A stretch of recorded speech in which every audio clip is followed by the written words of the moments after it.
سیدنا مولانا محمد وعلی آل سیدنا مولانا محمد بارک وسلم وصلوا علیہ الصلاۃ والسلام علیک یا سیدی یا رسول اللہ وعلی آلک واصحابک یا سیدی یا حبیب اللہ۔ السلام علیکم ورحمۃ اللہ وبرکاتہ۔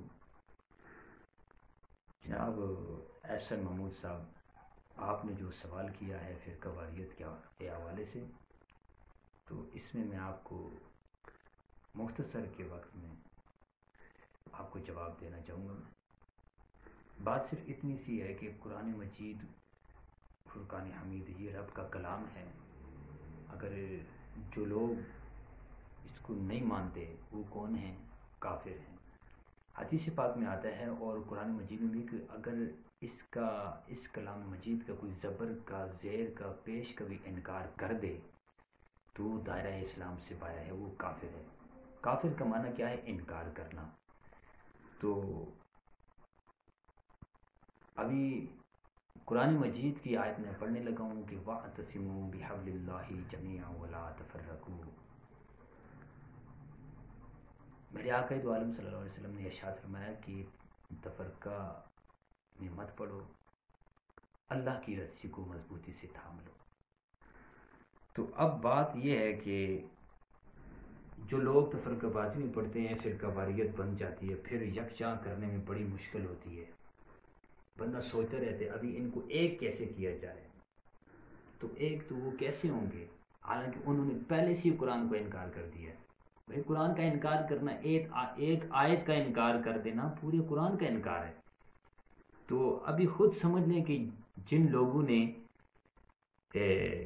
اس آیت کا انکار کیا وہ کون لوگ ہیں؟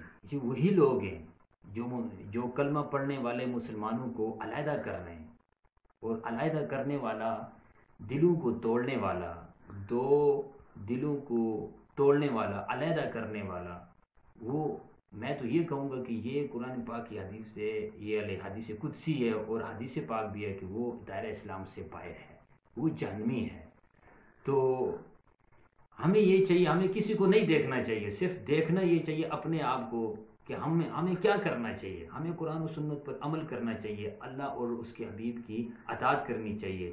تو صحابہ کرام کا کام کیا تھا کہ سب کو اکٹھا کرنا، اللہ کے ولیوں کا کام کیا تھا؟ سب کو اکٹھا کرنا، فقیروں کا کام کیا تھا؟ سب کو اکٹھا کرنا۔ حضرت بابا فرید الدین گنج شکر رحمۃ اللہ علیہ کے پاس ایک شخص آتا ہے، میں صرف چھوٹی سی بات کرنے لگوں کہ وہ کینچی لے کر آتا ہے تحفے کے طور پر کہ یہ حضور آپ کی خدمت میں یہ کینچی لے کر آیا ہوں۔ تو بابا جی سرکار نے کیا ارشاد فرمایا کہ بھئی اگلی بار آنا تو کینچی نہیں لے کر آنا، بلکہ یہ کینچی بھی لے جاؤ، جب بھی آنا تو سوئی دھاگا لے کر آنا، کیونکہ فقیر کا کام کاٹنا نہیں ہے، فقیر کا کام جوڑنا ہے۔ کینچی کا کام کاٹنا ہے، سوئی دھاگے کا کام ہے جوڑنا۔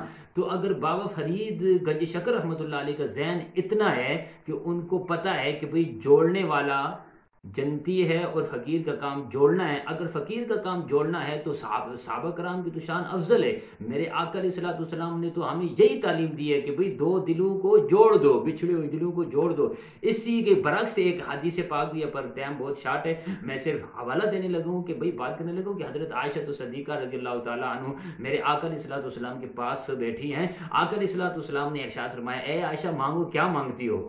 مانگو کیا مانگتی ہو؟ تو وہ سب آپ کو پتہ ہے، اگر کو تو میں اہل برکت کے لیے بیان کر دیتا ہوں میں کہ میرے آقا علیہ الصلوۃ والسلام نے کیا ارشاد فرمایا کہ مانگو، کیا مانگتی ہو؟ آج جو کچھ مانگو کہ میں تمہیں عطا کروں گا۔ حضرت عائشہ صدیقہ رضی اللہ تعالیٰ عنہ نے عرض کی، حضور تھوڑی دیر کے لیے مجھے مہلت دے دو۔ تو مہلت لے کر ابا حضور حضرت سیدنا ابو بکر صدیق رضی اللہ تعالیٰ عنہ کے پاس حاضر ہوئیں۔ ابا حضور کے پاس حاضر ہوئی تو دستک دی گیٹ پہ، دروازے پہ۔ ابا حضور باہر آئیں۔ ابا حضور نے پوچھا کہ بھئی اے عائشہ بیٹی، میری بیٹی، پیاری بیٹی، کیا وجہ ہے، کیا کام ہے، کیا بات ہے، کیوں پریشان ہوں؟ کہا آج حضور نے یہ پوچھ لیا کہ بھئی میں مجھ سے پوچھا کہ بھئی ہاں مجھے حکم دیا کہ بھئی مانگو، کیا مانگتی ہو، میں تمہیں عطا کروں گا۔ تو مجھے کون سی چیز مانگنی چاہیے، کون سی چیز مانگنی چاہیے؟ تو حضرت سیدنا ابو بکر صدیق رضی اللہ تعالیٰ عنہ آپ کیا فرماتے ہیں کہ اے عائشہ میری بیٹی جاؤ، اگر یہی بات ہے تو آقا علیہ الصلوۃ والسلام سے عرض کرو کہ حضور جب آپ اللہ پاک کے سامنے بیٹھے، معراج ہوئی، عرشوں پہ گئے، رب کے سامنے بیٹھے، راز و نیاز کی باتیں ہوئیں، ان راز و نیاز کی باتوں میں سے ایک جو خاص بات ہے وہ آپ مجھے بتائیے۔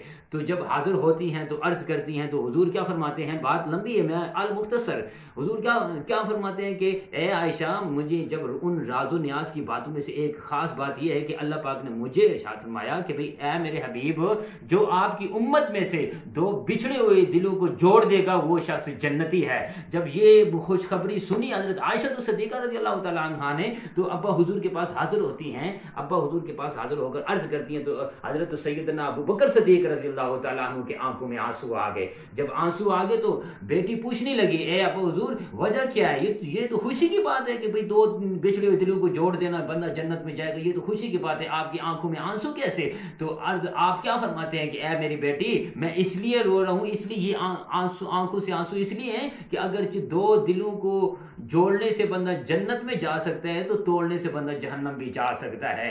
تو یہی بات ہے کہ بھئی اگرچہ مسلمانوں میں یہ اہل فرقہ واریت ہے، اس کو اگر ختم کرنا چاہتے ہو، کوئی بھی ختم کرنا چاہتا ہے، تو سب سے پہلے ہمیں قرآن و حدیث پر عمل کرنا ہوگا۔ اور جو لوگ قرآن و حدیث پر عمل نہیں کرتے، انہوں نے کبھی سوچا بھی نہیں، ان کی سوچ بھی نہیں ہے کہ بھئی دو دلوں کو جوڑ لیں۔ اور یہ صحابہ کرام، اللہ کے ولی، سلف و صالحین اور اللہ کے ولی اور جو اہل فقیر جتنے بھی ہیں، اللہ کے ولی پیر زادے، مطلب کہ گدی نشین جو صحیح کام کر رہے ہیں، تو حقیقت بات ہے جو جس کے دل میں اللہ پاک کا خوف ہے، وہ تو اس کی سوچ ہی یہی ہے، اس کا ذہن ہی یہی ہے کہ میں کسی طریقے سے بھلے مسلمانوں کو بھی اور ہندوؤں کو بھی، کافروں کو بھی، سب کو ایک کر دوں۔ اس کی کوشش ہوتی ہے کہ میں ہندو کو بھی کلمہ پڑھاؤں، کافروں کو کلمہ پڑھاؤں، یہودیوں کو کلمہ پڑھاؤں، عیسائیوں کو کلمہ پڑھاؤں، مرزائیوں کو ٹھیک کروں۔ اس کی کوشش ہوتی ہے کہ کسی نہ کسی طریقے سے یہ جڑنے والے جڑ جائیں، تو جوڑنے والے جنت میں جائیں گے، توڑنے والے جہنم میں جائیں گے۔